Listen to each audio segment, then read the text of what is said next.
Gauri Suryavanshi, S मराठीमध्ये आपलं स्वागत। वळूया आजच्या बातमीकडे। प्रहार जनशक्ती पक्षाचे संस्थापक अध्यक्ष व माजी आमदार बच्चू कडू हे विविध मागण्यांसाठी गेल्या 8 दिवसांपासून अन्नत्याग आंदोलन करत असून त्यांच्या या आंदोलनाला पाठिंबा देत देवळाली तालुका प्रहार दिव्यांग क्रांती संघटनेच्या वतीने शुक्रवार दिनांक 13 जून रोजी आंदोलन करीत पाठिंबा देण्यात आला। या निमित्ताने छत्रपती शिवाजी महाराज स्मारक परिसरात आंदोलन होऊन देवळा पोलीस निरीक्षक सार्थक नेहते यांना निवेदन देण्यात आले। निवेदनाद्वारे मागणी करण्यात आली की बच्चू कडू यांच्या मागण्यांचा शासनाने तात्काळ सकारात्मक विचार करावा, अन्यथा त्यांच्या आरोग्यावर गंभीर परिणाम होऊ शकतो।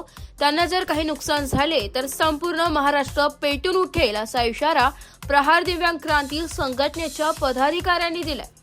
प्रहार दिव्यांग क्रांती संघटनेने स्पष्ट केले की बच्चू कडू यांच्या नेतृत्वाखाली मागास, वंचित, दिव्यांग, शेतकरी, बेरोजगार यांच्यासाठी सुरू असलेला लढा न्याय असून त्यास व्यापक पाठिंबा मिळत आहे।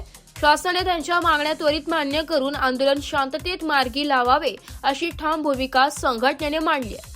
या आंदोलनात उत्तर महाराष्ट्र संपर्क प्रमुख चंद्रभान गांगुर्डे, तालुकाध्यक्ष माधव शिरसाट, उपाध्यक्ष दीपक देवरे, प्रकाश सावंत, बापू अहिरे, आकाश सावंत, अंतू पवार, भाऊसाहेब मोरे, पोपट मोरे, केदार चव्हाण, रंजना शिरसाट, कविता सावंत, सुपाडू चव्हाण, ज्ञानेश्वर शेवाळे, तुकाराम सोनवणे, दिलीप बच्चाव, शीतल सोनवणे, विलास भदाणे आदींसह प्रहार संघटनेचे कार्यकर्ते व मोठ्या संख्येने दिव्यांग बांधव उपस्थित होते।